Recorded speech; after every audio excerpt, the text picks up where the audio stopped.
Hey, Fox Den Heuntz here. Welcome back to more Endless Space 2. We're doing a new player guide. So sit back, relax, grab a snack, and don't forget, you might want to yell at your screen. So I had a couple questions last episode about why we chose certain signs. And that is because we want strategic resource. So you're going to pick signs based on what you need at that time. And we need strategic resources. We also need these production boosters, which we don't have at the moment. So this one, the Xeno Industrial Infrastructure, gives you flat production based on modifiers. This is, if you have a planet, it gives you plus 10. Which basically, if you're in a system, it's always going to be a planet. It's just giving you a base flat 10 production. If you're looking, you have a fertile planet, you get an extra plus 10. And if you have a temperate, another plus 10. So you get plus 30. Or it can be arranged any other way, but you're always going to have a straight base 10, and that's really nice. This one, besides giving us the Hyperion, we get the Interplanetary Transport Network, which gives us plus 3 production per actual person with the strategic deposit, or just plus 1 production per person in every planet.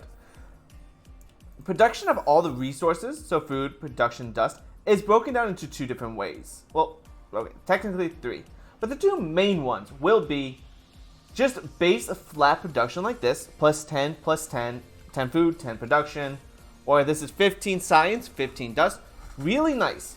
The early games, those are really nice. You're not going to have that much population.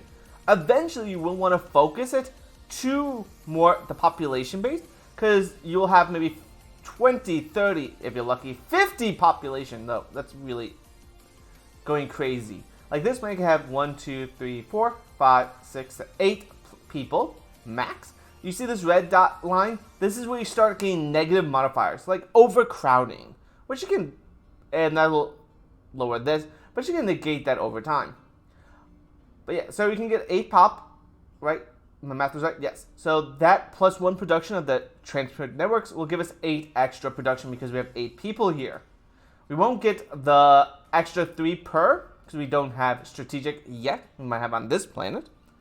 But over time, it does become a lot better. But the flat production is always nice and will always be useful. Like this planet will give us 20 production because of temperate. These 2 will only give us 10 each. But still, that's if we're just getting the 10, we get an extra 40 flat production. So that's double our production. That's why flat's nice. And that is why we're doing this. We need it. Though, we have Yedex colonizing, lowering our food production like crazy here. So I might go to Empire Development, which has food. So this is intensive cultivation. It gives plus 25 per system level. That's a later tech. But just early on, every system is level 1. If there's nothing else of modifiers going on, it's level 1. Those modifiers are the system development. So that will give us a base at least 25, and then plus 3 on original Empire population. But it can only be built once per Empire, and it only works on your main system. That's built in. But then there's here, sustainable farms, and extra flat foods that will give us per hot, per cold, or per planet. So you might switch to here. Or we can go here, because we already have 1 tech. Once you have 1 tech in the base, you can go to the next level. And this lock tells you how many techs you need on this level to go further. Or we can go here, which gives us plus 40 manpower. Because that's unique. If you see this icon, it's unique to your race. And this will give us more manpower, but also food per pop. And this is, if we have luxuries, we get extra food. And signs overall, over time, you might move along. You can queue signs like we have here. You might choose or change your signs over time. If I say cancel this, by clicking that, it will actually have it saved. The production is already in there. It doesn't show you that it is already completed or there's parts of it that's done, but it'll show you the cost. So say this one cost me 152. And it's going to take 4 turns to do. This one, it's only 2 turns. Even though it says 152, it's not telling us it's partially done. And that's kind of annoying, so you've got to remember if you switch out what's partially done or not. But we'll keep it.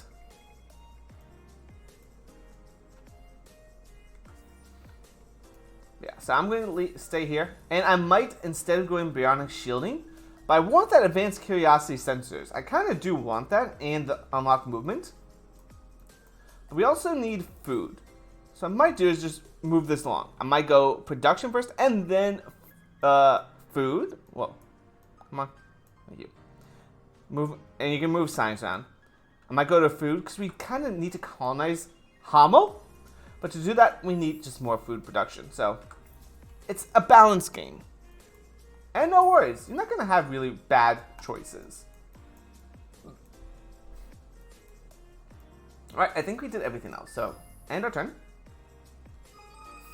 We'll get the plasma metallurgy. Alright, so there are different types of quests. So you know how we had our quest early on, which was for our own race? There is also cooperative quests with all the known empires in the system. Now we don't know them, but they're still there. If everyone unlocks military tech, everyone will get behemoths. Now this is part of a DLC, but it's one of the mandatory DLCs nowadays. But then you can get, if you get first place, so you research the most, we get 30 deciduous trees. Actually, we get 60 deciduous trees, which is kind of nice. Or if you get second, you just get 30. We're not really doing much. This is the military quadrant. We're not really touching this much. But I might want to queue something. But we're going to leave it be. Okay. So I'm not going to colonize. I'm actually going to put this ship to sleep. I don't need it right now. We're not going to colonize right now. Alright, so we found a Vale. We found our first diplomatic race, and they are right on our border. So that's going to be kind of scary. From the orbit, we find Vale. Turns beneath the glare of an indifferent star. Okay. Welcome to the so we found the Sophons. There are some among us who doubt your intellectual. You're making the Sophonity nervous. What are you up to? So I'm going to just accept. Making a decision, if we refuse, we influence our military faction, or if we accept, we will influence our pacifism. So this will tell you what you can, what diplomacy faction you're doing, or government faction, but it also has some little bonuses. So if I refuse, I'll increase my pressure on Kadim, the Sophons. What does that mean? If I can minimize, thank you. Now we have opened up the diplomatic screen. So it shows you all the other races, if you met them or not. And here we go. So this is our pressure. They're reserved towards us. We're -7, so they're pressuring us a little bit. And that is because of score difference. It's going down. I can click on negotiate with them. Yeah? Why are you knocking around? So this shows you who's pressuring who. If I do I don't have enough influence to declare peace or anything really like that, or give them gifts. But now we found where they are. And before I actually do something with them, I kind of want to pop. And there are unique plants out there, and it's really nice if you can find them. Like this is Tiny Terran, but it has so much extra food. It is outrageous.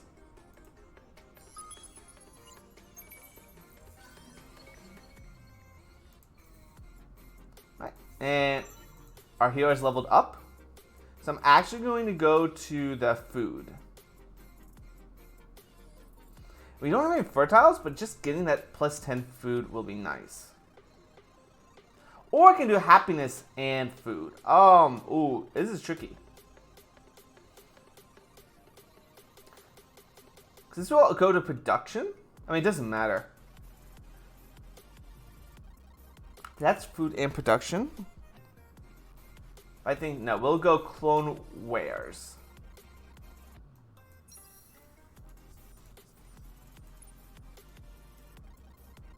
Now we go to my hero and unassign him.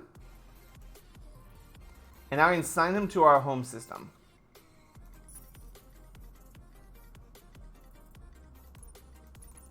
So he's now over Vega. So there he is. He's giving us extra food, plus 3 food from clone wares, which is not that much at the moment, but it will increase itself over time, especially with drone networks and all that. And also he gives us plus 1 food per original Empire population. And he's giving us happiness as well, which we need to be happy. Which gives us more food. Oh, and back to production. One second, I did miss this. I said there's 3 types of productions. Let's start the planet modifiers. So place planet, base plan per person, just per the base. On here is 6 food. 6 food per person. So now we're making 24 food, so we have 4 people. This makes 6 production, so 24 production. Plus 5 dust, but because we have planet modifier of plus 2, so it's plus 7 dust per person. It's only 20. The reason it's lower actually is because there is the heroes costing us and star system improvement is costing us as well. So this will go down a little bit. And there are 3 signs. Actually, no. Ooh.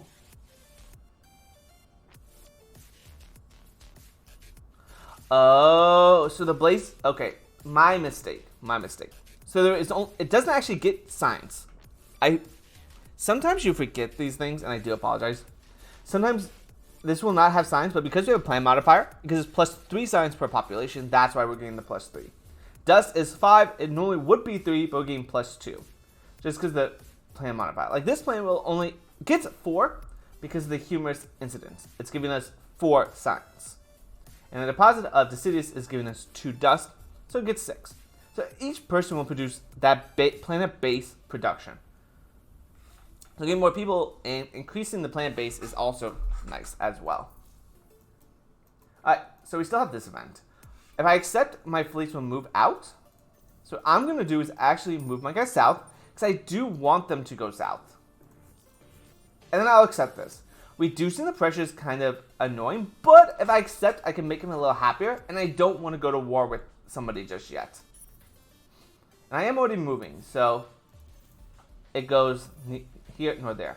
Now it's minus 2. So it's going down because of the diplomatic choice.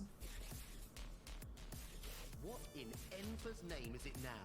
But I can see he doesn't have any strategic resource like we have at Titanium. He does have deciduous trees though. Either he has that in his system, or he's found some. He has a little bit more higher score than us. That is because we're on the highest difficulty. Difficulty in this game gives AI bonuses to productions, which helps them, but also it's not like Civilization, which they get like 3 free settlers, 4, 6 different free techs. Really helps them. This game, the AI gets some bonuses, but early game, not so much. Late game, really strong. Alright, so we send our hero back here, so he's giving us more food, which is good because that does help our growth. A happiness. And over time, it will give us even more food, like in drone networks. What we do next, after drone, is go to Xeno Industry, because I need that food. But then I'm going to go cerebral. So I don't need the Reveler anymore. I'm not going to cancel it, because that just takes away and throws away that production. Like, see, let's do that. So about to cancel and lose the construction progress. So if I cancel it, I'll lose all the production I already put into it. Why I don't want to just get rid of it, because I might need that ship later on. So just be careful about canceling productions, because you might actually need something. And Yedek's growing is still 12 turns. We're now getting 31 food. And you can change by clicking this button where the food's coming from. Now, I mean, we only have Vega, so it has to come from there. But if you go in, you can see there is our food shipment saying 29 food. And next one, 2 turns, is going to be 31 food. The more food we produce in our home system, the more it gets shipped over here. And right now is 12 turns because it's only at 44 food. We do make 22 food a turn, so it's going to get there. It's going to get there. And our turn. Okay, so we finished our Hyperion. This is an industry. And now we're doing the unique food, or the food research. I can see Vega is now at 12 food. The clone warriors went up because our happy goes up. Drone networks plus 10. And we're doing industry. You do want to queue your production. Like science, if you over research something, it gets into a little queue and it'll get added on to the next. For production, it really doesn't do the same. So you want to get an extra queue in. So overflow production will go into the next building. At least it might queue it, but I've never seen it queue it. Of course, I always have production queued, so maybe that's why. But I like to keep 2 productions always going at the same time, or queued up, as it gives me a planning of what I want to do next for success. And you're still going down to see what's there. And now we are getting both Hyperion and production. The volley boost has ended.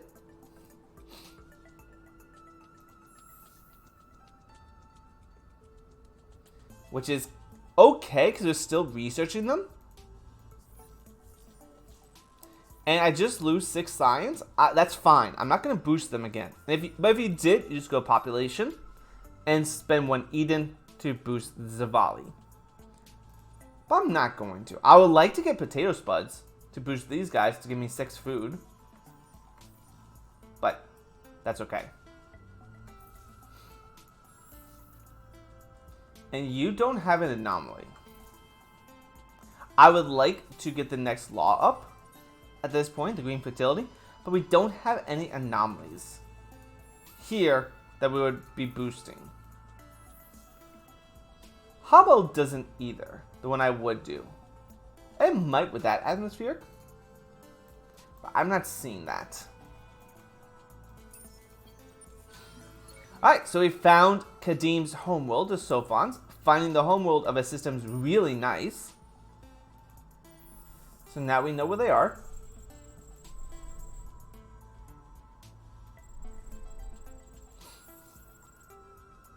You can see how much, what their planet is producing. And they basically already have this colony up, which is kind of annoying. So I might want to get to... No, there's no reason for me. I'm like, I might want to get to WhatsApp, but it's not giving me anything. So as long as I get Hama, I'll be set. You moved. Again, it's just moving time.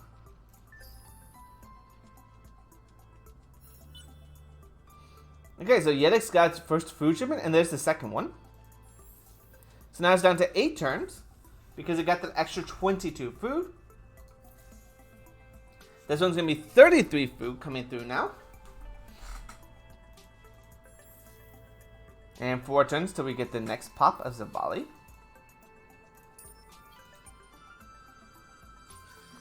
And now we found minor civilizations. So besides the major factions, there are minor factions out there as well. These are the Duvians. So you can tell what they're kind of like. So the research experts. And unknown. Minor factions are very nice because they will give you like bonuses. Like these guys give us extra food on gas and 2 basic science. I kind of want them in my empire. So you can spend influence or gold or dust or luxury resources to boost their approval of you, or you can declare war on them. There's no reason for me to declare war because I have to go through the Sophons and that's not going to work. So if you click them, you can see how you can improve their relation. You just praise, which we will. It's going to go up to a turn for 10 turns. And every time you get to the next step, it actually will give you resources, either gold, science, or manpower. And I really do want to get these guys into my borders because I want this science. The gas, food, but getting the science is really nice. Let's spend my influence again to get 4. In reality, I would actually do it one last time, and I will. Because now it'll get to 60. It'll go over the 50-point marker. And that'll be really nice, because once that does, you can start assisting them. And if you can assist them, they'll give you a quest. And if you complete the quest, they'll join your borders. And it looks like there's another minor civilization on that end as well. Let me see if I can get talking to them. But yeah, finding these guys is really nice. Very nice. Because I want that extra science. Because in 4X games, science is the king of the jungle. The more science you have, the better your research is going to be.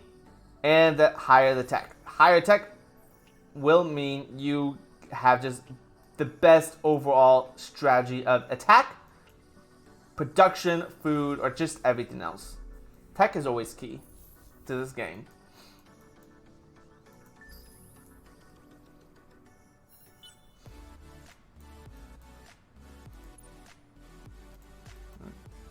Food will come into yet. Right now they're at 7 turns, so getting an extra 35 food will be really nice. I'm feeling we're going to get them in 4 turns. And yes, 2 turns we will get our next volley, which I'll merge them into our pop. Splice them as soon as possible to give us that morale boost, but also that science boost. Alright, so you see this little influence, this green circle, or in our case, blue circle? That is our zone of influence that we control. If you see this green dot, which their green dots mean they colonize a planet, means they're colonizing, yet they have not actually brought it into the empire. It's going to become a outpost in 10 turns. So that's when Kerr will join them. But right now, I'm just going to research these. Ooh, we found a Harishim! Very nice. More people. And that gives us real food. They're going really a long way around. Oh my! What this is telling me is, no matter how long this is, there's only 2 races. Oh, we're going to talk about this later.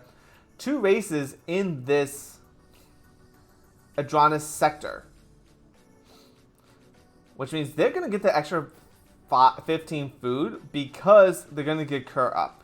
They already have Mira. They're going to get Kerr before we can get another planet up.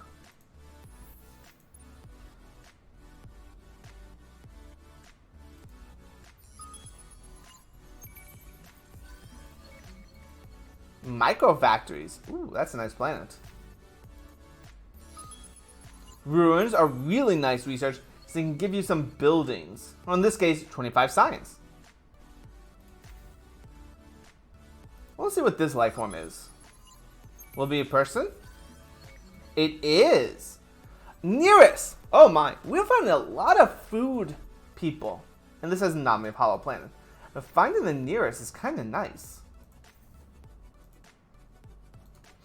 We are literally finding a lot of food. And this guy's going to go to Vega. Oh, there's 2 of them here. Can't see them. They're both going to Vega.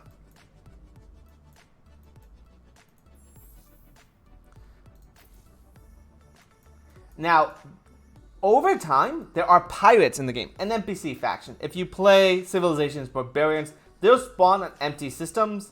And they will start sending out raiders and fleets out. Very early game, kind of annoying because they might block a path of exploration and expansion. Like that at the end of a zone, so I don't need to worry about them too much. Eventually, we'll want to focus on them. Next time we can see what this faction is. So we're not going to get the plus 15. But knowing the Sophons are here, and they won't be that big and strong because of how limited of population systems they will be able to, we will be going to war with them.